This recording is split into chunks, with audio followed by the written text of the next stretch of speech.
Capítulo 7. Samarcanda. Passaram-se anos e caía o crepúsculo em Samarcanda, grande empório comercial, no Turquestão russo, no Kanato de Bukhara, na rota de caravanas do Oriente. Em uma rua de arrabalde, confinando com campos e colinas verdejantes, em sua casa, cuja frente era um extenso muro sem janelas, sentada em uma poltrona de 2 braços altos, numa saleta onde os últimos raios do sol poente penetravam, Kátia preparava o samovar para a ceia da tarde.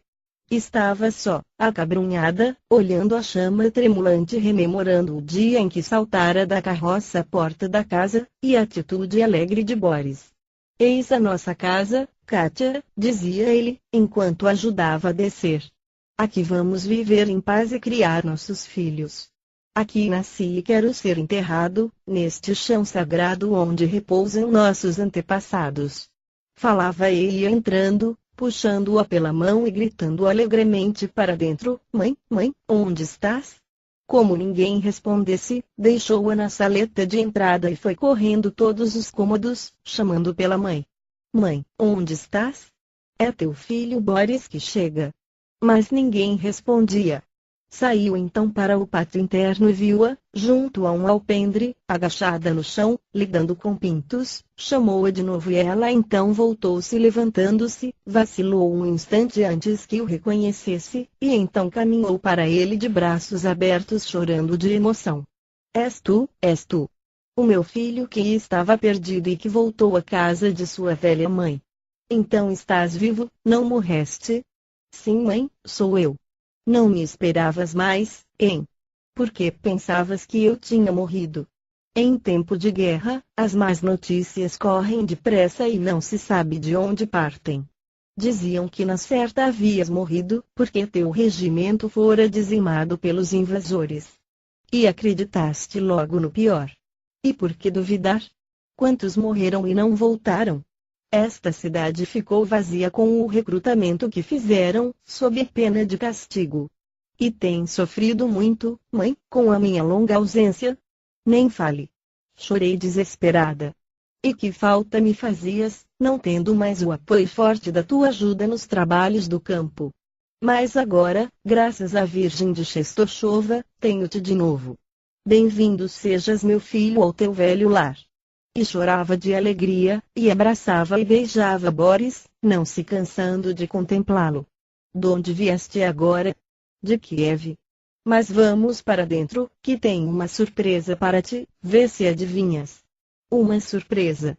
Já é bem grande esta de te ver de novo, que mais me trazes que seja mais que isto?" "Uma filha. A mulher com a qual me casei. Foi minha presa de guerra, e depois me fez prisioneiro do seu coração." "Ei-la aqui, mãe", dizia, feliz, apresentando Kátia. "Esta é a tua nova filha. Esta é nossa mãe, Kátia, chama-se Elissa." Kátia adiantou-se para beijar-lhe a mão, e Elissa puxou um pouco para junto da porta, para vê-la melhor, à luz do crepúsculo. "Bem bonita é, e moça feita e robusta. Agrada-me muito você", disse dirigindo-se a Kátia, "e espero que vivamos bem de hoje em diante." Depois, aprumando-se e estendendo o braço, "Dou-te a minha bênção em nome do Deus Santo." Enquanto era abençoada, Kátia ajoelhou-se com as mãos cruzadas no peito, em profunda humildade e unção. "Levanta-te, filha, eu não sou uma santa para que, de joelhos, fiques a meus pés. Se junto a ti, ó mãe, encontrarmos segurança e paz, para mim será sempre uma santa.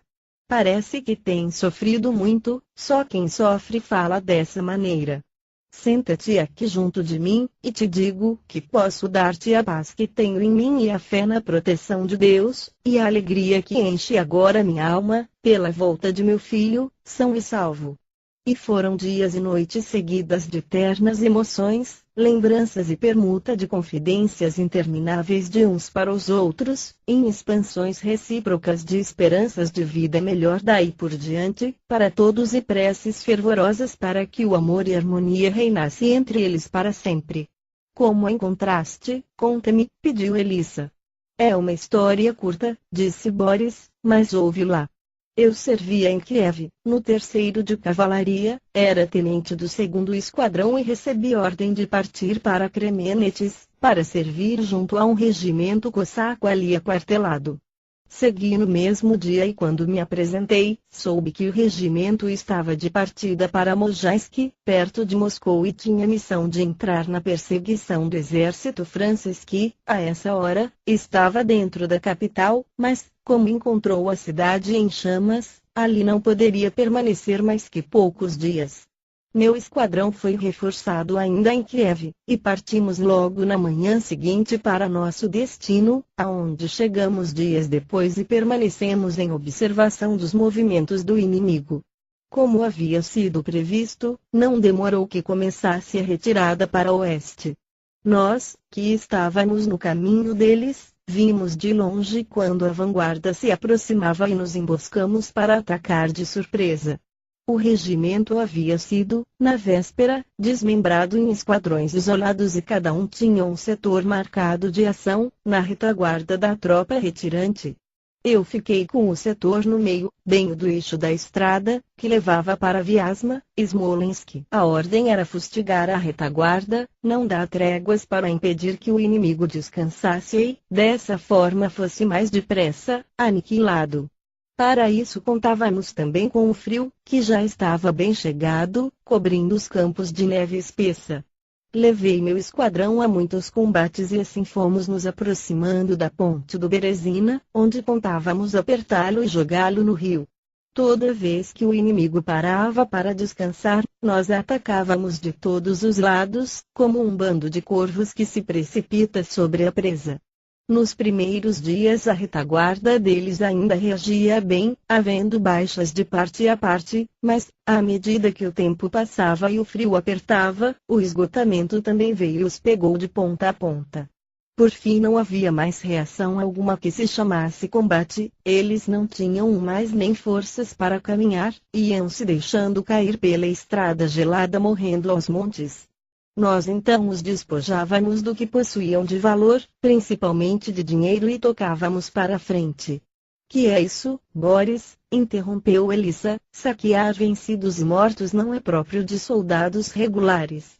Se não o fizéssemos os cossacos o fariam sozinhos, e ainda estaríamos ajudando a muitos bandos de salteadores, que vinham também atrás de nós. E enriqueciam com os saques. Não, nos combates a gente perde quase tudo que tem, e não gosta de carregar nada que faça peso. Exceto ouro, mas o que eu apanhei, da mesma forma perdi jogando nos acampamentos frios e tristes das intermináveis marchas. E Boris continuou. Nesse dia atacamos quando eles estavam fazendo um bivac junto à ponte. Era uma posição perigosa, mesmo para tropas em ordem, imaginem o que não seria para tropas derrotadas, famintas, desmoralizadas, enregeladas de frio. Mas nós não estávamos também em bom estado, 15 dias de marchas e combates, de Mojaisk ao rio, quase 1000 verstas debaixo daquele frio, dormindo pouco e comendo em cima do cavalo. Isso não é brincadeira. Quando deram o alarme, todos se precipitaram para a ponte querendo passar, formando um bolo, e nós atacamos por detrás e pelos flancos, enterrando as lanças até o meio naquele monte de carne. Foi um massacre, até que passassem os que puderam, correndo a trote e curto como lebres, pela estrada escorregadia que seguia para Minsk. Estávamos também cansados e bivacamos no lugar perto do posto, uma granja ocupada pelo inimigo desde o primeiro dia da invasão, e que era justamente a casa de Katia. Mal sabia eu que ela estava escondida lá dentro, na palha do teto, esperando o pai para fugirem dali, como já te contou antes.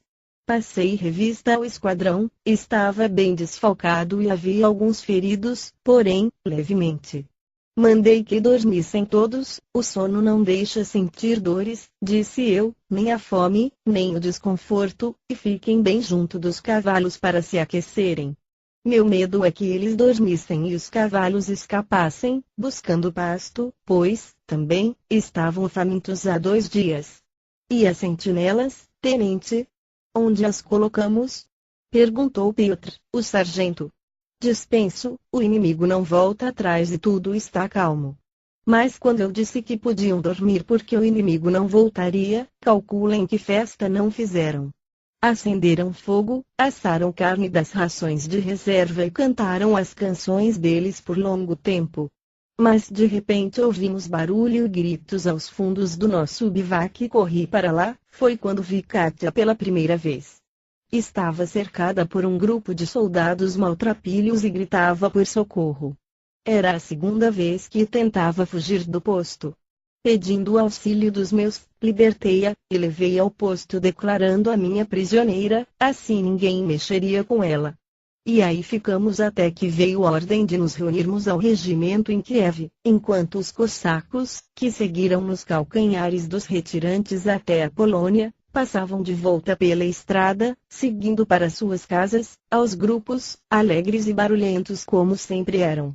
Em Kiev aconteceu o que Kátia já lhe contou e assim acaba minha curta história. Que horror! Exclamou Elissa. Essas guerras que não acabam nunca. Esta não, mãezinha, esta foi justa e honrosa, porque nosso país foi invadido por estrangeiros. Desculpe, Boris. É verdade o que dizes.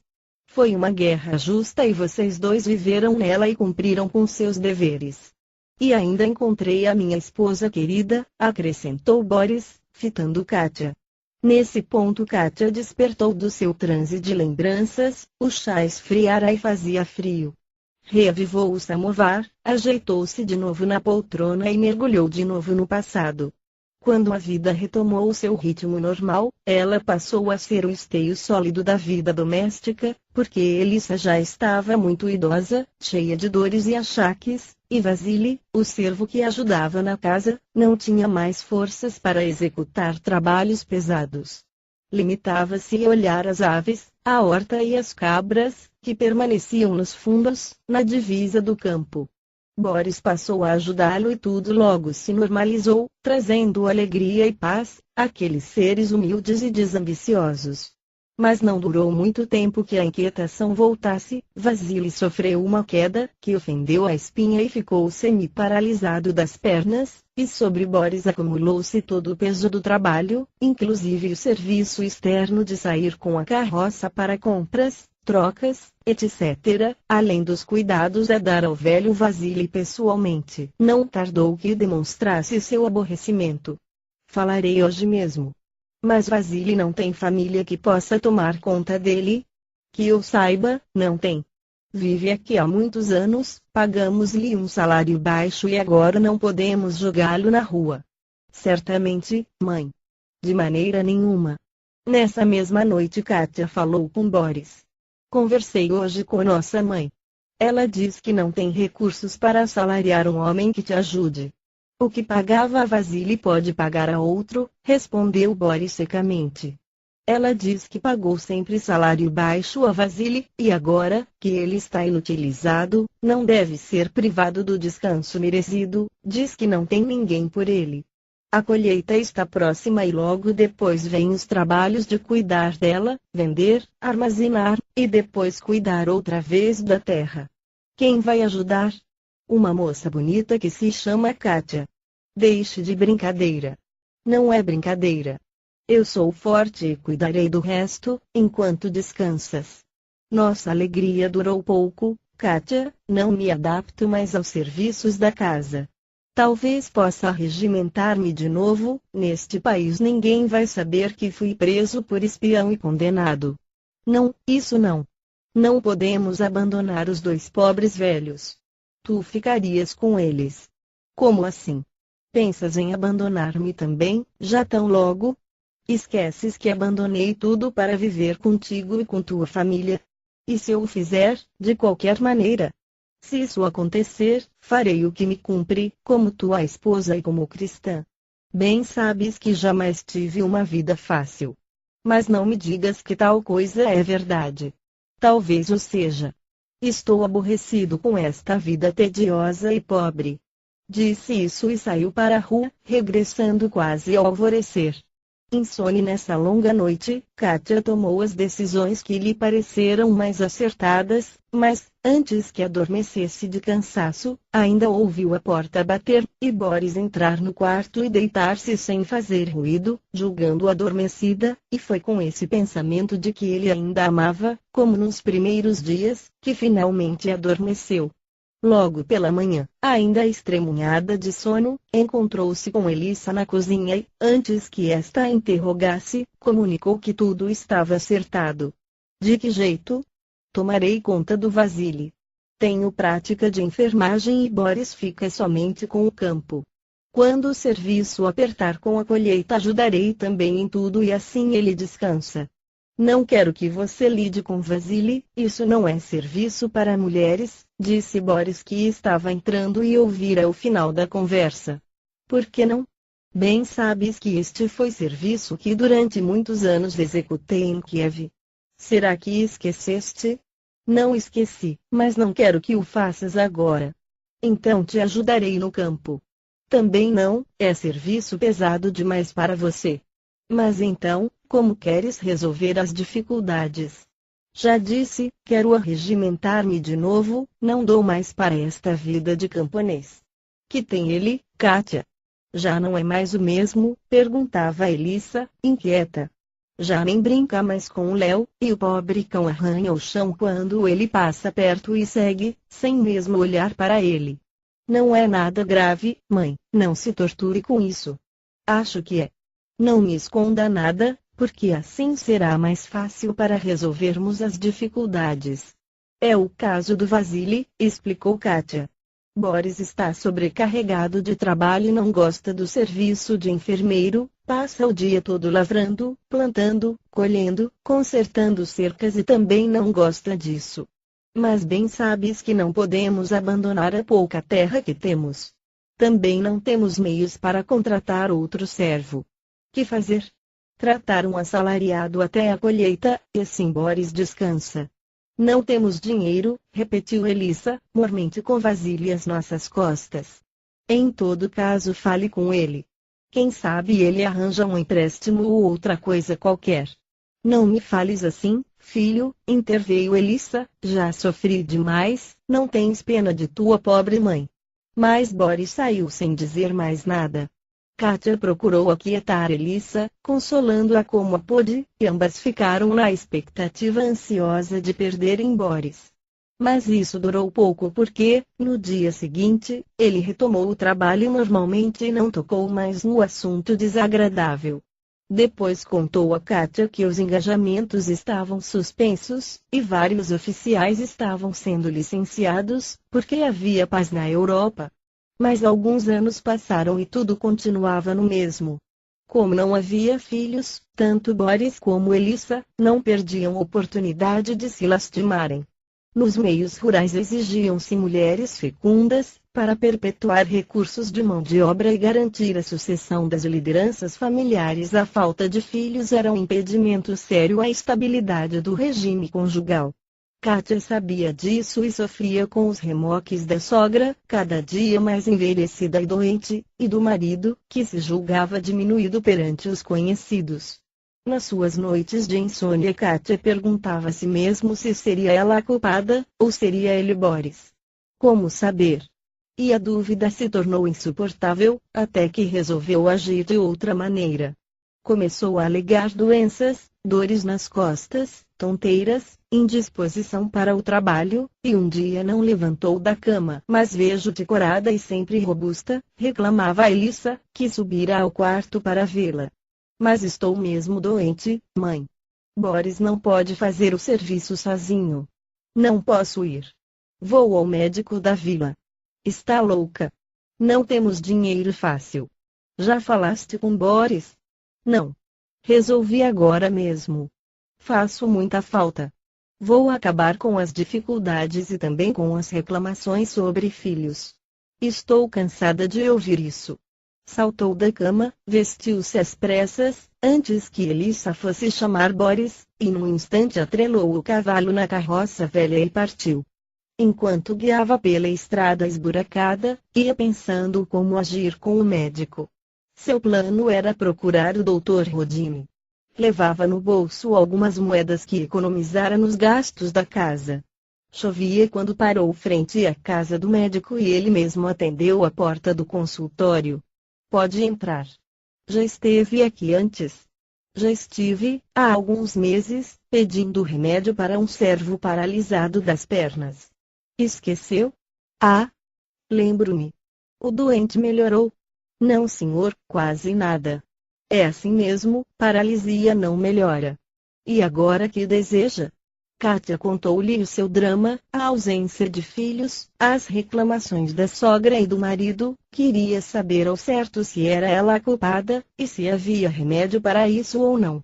O velho médico escutou em silêncio, compreendendo a angústia da cliente.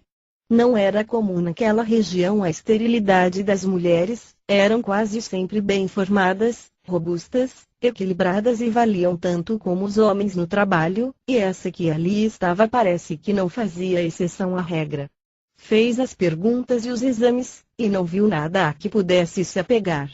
Não tem nada errado no seu organismo. Seu marido teve alguma doença ou ferimento grave? Sim, doutor, há muitos anos teve uma moléstia pulmonar grave, e na guerra recebeu um ferimento na virilha direita. Há muito tempo. Há uns 8 anos, ele não gosta de falar nisso. Queixa-se de alguma dor? Às vezes sim, nesse lugar, mas logo disfarça. Quero examiná-lo também. Ele que vem aqui. Isso que ele tem pode piorar de repente. É difícil, doutor. Eu tive de mentir para vir aqui, dizendo que tinha dores nas costas. O médico percebeu as dificuldades. Encheu um vidro com água, arrancou o corante e deu-lhe. Tome uma colher das de sopa de manhã e à noite. Não faz mal nem bem. Mas pode garantir que não tem defeito algum. Obrigada, doutor. Kátia regressou à hora do almoço. Elissa cuidava das aves e Boris estava vindo do eirado, com a enxada ao ombro. Viu-o de longe e correu para a cozinha, atiçou o fogo, ajeitou as panelas e estava estendendo a toalha, quando ele chegou ao pátio e Elissa o reteve para contar-lhe o ocorrido. Quando entrou na cozinha vinha de cara fechada e não a saudou, como de costume. Kátia avançou diretamente para o assunto contando o que fizera, mostrando o remédio, dizendo que ia ficar boa logo, para continuar a ajudá-lo no campo, mas ele ouvia em silêncio, carrancudo. Não devias ter ido ao médico sem o meu consentimento, sou teu marido e deves-me obediência. Quando fiz o mesmo no acidente do Vasile nada disseste, por que o fazes agora, tratando-se de mim mesma? Porque acho diferente. Concordas com a consulta para o servo e o negas para a esposa. A intimidade com estranhos não me agrada. Nas doenças o médico não é um estranho. Irritado com os argumentos, Boris replicou alto e severo. Basta. Não quero discutir e não faças isso outra vez. Kátia silenciou, mas, à noite, já deitados, abriu-se francamente. Estou farta de remoque sobre filhos, e o médico afirmou que eu sou corporalmente sã em tudo, disse que se havia falta de filhos, tanto podia ser por deficiência de um como de outro. Perguntou sobre ferimentos e doenças tuas e respondi a verdade, disse que precisava examinar-te que não deixasse o tempo correr, porque esses ferimentos repentinamente se agravam. Queres dizer que a culpa deve ser minha? Interrompeu Boris enraivecido. Eu por mim não quero dizer nada, somente repito o que o médico falou sobre o assunto. Pois não irei lá. Tenho mais que fazer. Não sinto nada. Sou homem como qualquer outro e você bem sabe disso, retrucou ele, espicaçado no seu orgulho de homem. Não te aborreças, Boris. Não te acuso de nada, mas também não quero mais que me acusem, por isso fui ao médico e esclareci tudo. Quem te acusa, mulher? Tua mãe, a todo instante se lastima de não haveres casado com uma mulher que te desse filhos sadios, e não aguento mais isso. Falarei com ela, mas não irei ao médico. Depois dessa conversa as reclamações cessaram, mas Boris começou a beber mais que de costume, largava o trabalho mais cedo, fechava-se no celeiro e bebia e depois dormia lá mesmo. Outras vezes ia à casa do Pedro Ravilã, um vizinho que se embriagava constantemente. Ao entrar o novo inverno, Elissa adoeceu de repente. Não podia respirar, tinha dores no peito e nos braços, quando, mesmo assim, saiu para cuidar das aves, caiu, contorcendo-se e gemendo alto. E Vasily, que viu isso, gritou pedindo socorro, e quando Kátia acudiu, Elissa já estava muito ruim. Arrastou-a para dentro, como pôde, colocou-lhe uma almofada sob a cabeça e saiu correndo para chamar Boris, mas, quando voltaram, encontraram-na morta. Últimos dias. Esse inverno foi muito rude. Boris bebia cada vez mais e agora levava a garrafa de vodka para o campo, e voltava completamente embriagado. E deu em maltratá-la fisicamente, o que jamais fizera antes. Uma tarde agrediu-a no pátio, junto ao alpendre. Vasily gritou com ele, que não fizesse isso, que era uma brutalidade, uma covardia. Enfurecido, Boris voltou-se contra ele e deu-lhe com o cabo do forcado, abrindo-lhe um grande corte na fronte. O velho servo não acordou mais e, na manhã seguinte, foi encontrado morto no seu colchão. Kátia não pôde cuidar dele convenientemente, porque estava também machucada, e Boris, depois do que fez, saiu para a rua e ficou ausente durante 2 dias. Kátia pediu o auxílio dos vizinhos e fez o enterro do velho, porém, por mais que disfarçasse o ferimento, lá ficara ele bem visível na fronte lívida do cadáver. Os vizinhos notaram tudo isso e se entreolhavam severos. Quem feriu o velho Vasily? Perguntavam. Antes que o corpo fosse levado, chegou o juiz anal, que alguém avisara e obrigou a contar o que ocorrera. Como negar a evidência? 2 dias depois um soldado viera da cidade e levara Boris, enquanto o juiz a confortava dizendo que era melhor ficar só que viver com um embriagado criminoso, que Boris já estava, há muito tempo, debaixo de vigilância policial e havia contra ele outras culpas graves e, por isso, fora condenado a trabalhos forçados e não voltaria. E ela, então, ficara só, tendo por companheiro unicamente Léo, o cão de guarda, também já velho e doente. Nesse ponto voltou novamente à realidade. Nada mudara em torno, a não ser o escuro da noite que já invadira a sala.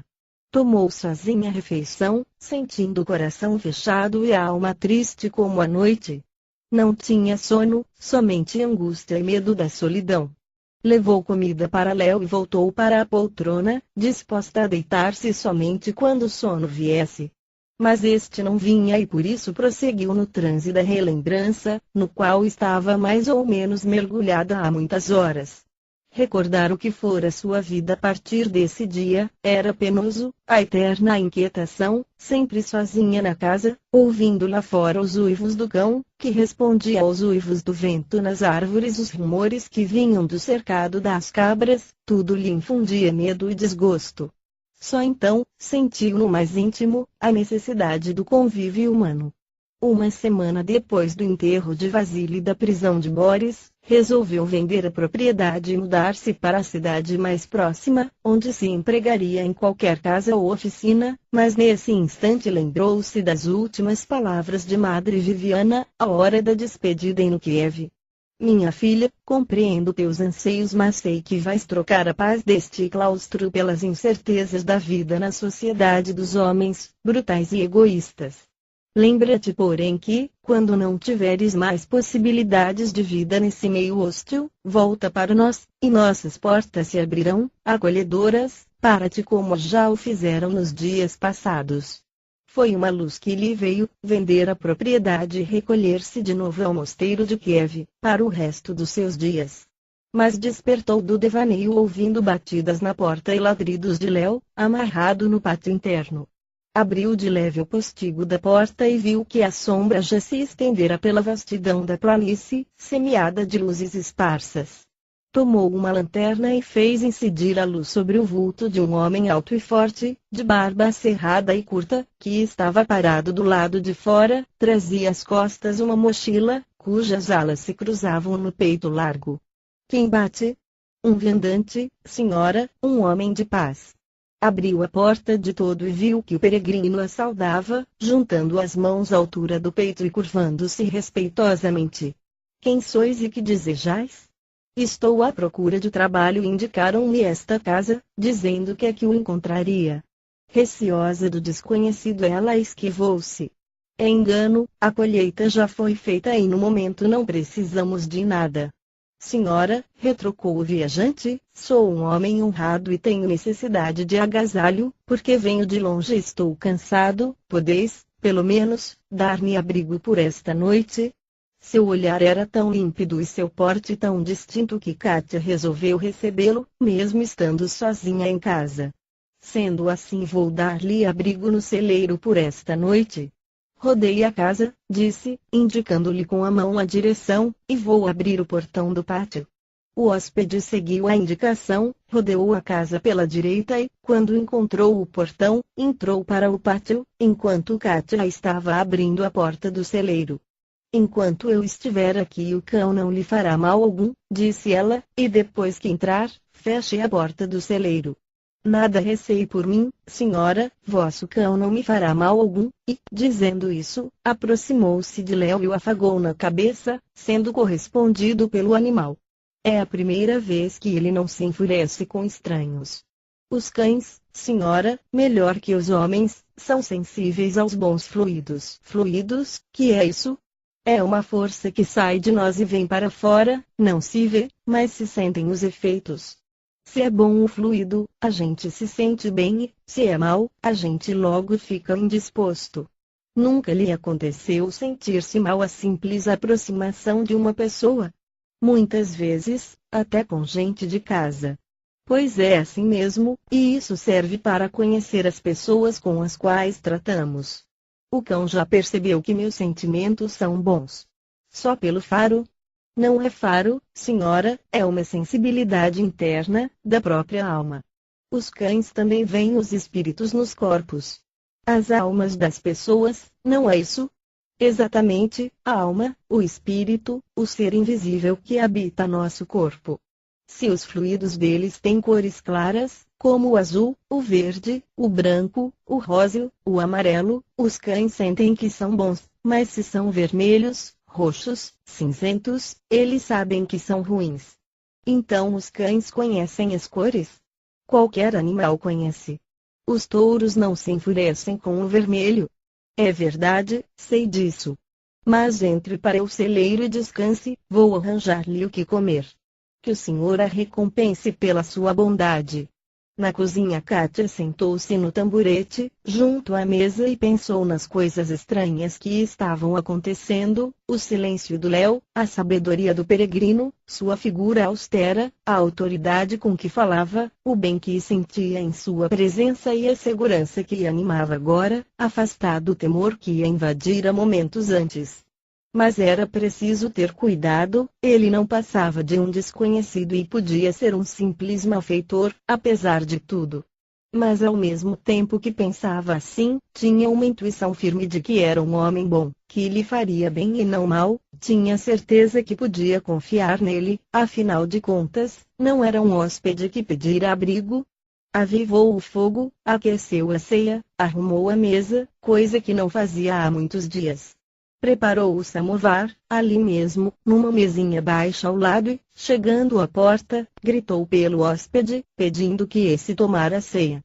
Ele atendeu logo, abriu a porta e veio vindo devagar, olhando em volta e ela fê-lo entrar e sentar-se no lugar usualmente ocupado por Boris. Como meu marido está ausente, eu tomo a ceia sempre sozinha, mas hoje sois meu convidado, a ceia é vossa e eu lhe faço companhia. Encheu a concha e derramou-lhe a sopa no prato, deu-lhe pão e sentou-se à frente, vendo comer. Ele vestia um blusão de sarja grossa azul clara, fechado ao pescoço, do qual pendia um cordão trançado de fios de linho, e deste uma medalha grande de cobre, onde se viam desenhos gravados. Sua pele era lisa e morena, e usava emoldurando o rosto, barba arredondada e bigode fino que caía pelos dois cantos da boca. O hóspede tomava sopa com uma delicadeza de gestos que demonstravam tratar-se de pessoa educada, de nível superior, e isso despertou-lhe a curiosidade. "De onde vindes, meu hóspede? Vejo que não sois russo." Sou hindu, senhora, da província de Caxemir, da cidade de Srinagar, bem ao pé dos Himalaias que, como talvez saibais, são as montanhas mais altas do mundo. Meu nome é Ravana. Sou filho de família modesta, porém, conceituada naquela cidade. Vejo que sois pessoa educada e instruída.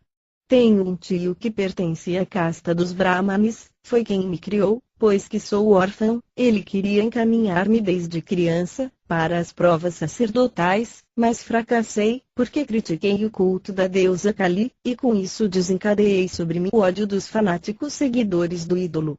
Tive de fugir para não morrer e refugiei-me nas florestas vizinhas, onde consegui juntar-me a um anacoreta com quem convivi por vários meses.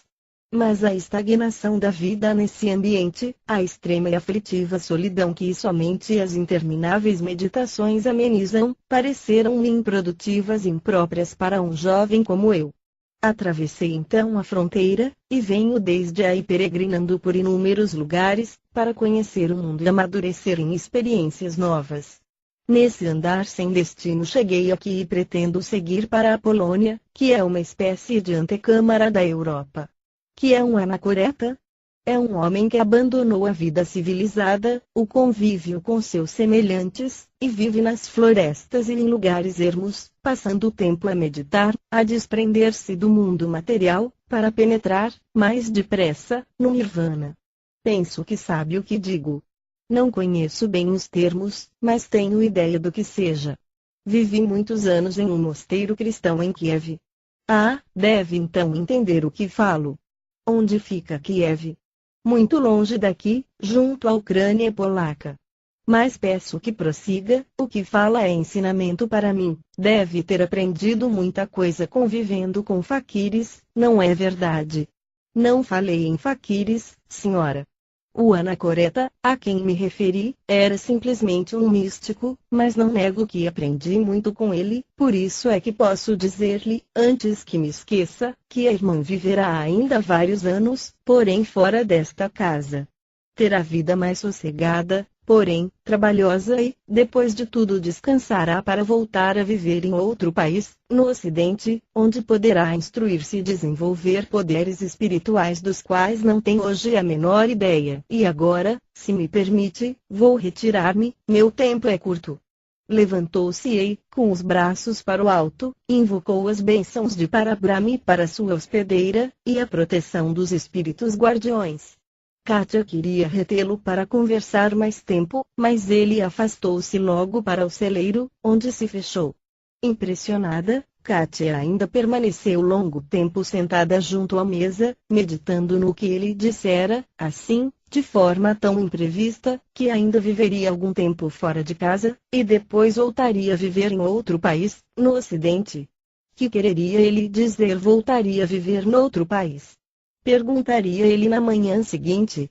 Logo de manhã foi para a cozinha, preparar a primeira refeição e, depois, saiu para o pátio para cuidar das aves, bateu à porta do celeiro para chamar o hóspede, porém, fê-lo em vão, não houve resposta, nem movimento algum, que ouvisse. Abrindo a porta verificou, então, que ele já havia partido. Achou aquilo estranho porque dera-lhe a entender que poderia permanecer o quanto quisesse. Não teria porventura sido bem clara. Aborrecida, tomou a refeição, sozinha e, somente então, notou que numa dobra da toalha, estava um bilhete escrito pelo hóspede, despedia-se e aconselhava a vender a propriedade e retirar-se para a cidade mais próxima, onde a vida lhe seria mais fácil. Segundo parecia, ele lera claramente seu próprio pensamento, seu desejo há tão pouco tempo formulado. Isto levou a fixar-se mais depressa na ideia, e pô-la em execução imediatamente. Arreou o velho cavalo russo, atrelou-o à carroça e saiu para falar com as autoridades do distrito. A pouca distância da vila alcançou no caminho um viandante que, ouvindo o barulho da carroça, desviou-se para que ela passasse e com espanto viu que era o hindu. Quereis continuar a ser meu hóspede nesta carroça? Aceito e agradeço, e muito folgo-me vê-la de novo. Porque abandonou minha casa às escondidas? Foi de propósito, percebi que a irmã ia oferecer-me um contrato de trabalho que não poderia recusar sem magoá-la. Pois não era trabalho que estava procurando? Sim, era, mas desisti. Li no seu pensamento que tinha a ideia de vender a granja, onde estava sozinha e com poucas forças para cuidar dela e viver disso. Afastando-me, cuidei de não interferir em sua resolução que, aliás, é a que melhor lhe convém. Não pensou que, se ficasse ao meu lado, talvez pudéssemos dirigir a granja em sociedade amigável. Sim, sabia disso. Mas meu destino, irmã, não é fixar-me em alguma parte, caminho pelo mundo para conhecer a verdade, não para obter conforto. Vou ao distrito para vender a granja.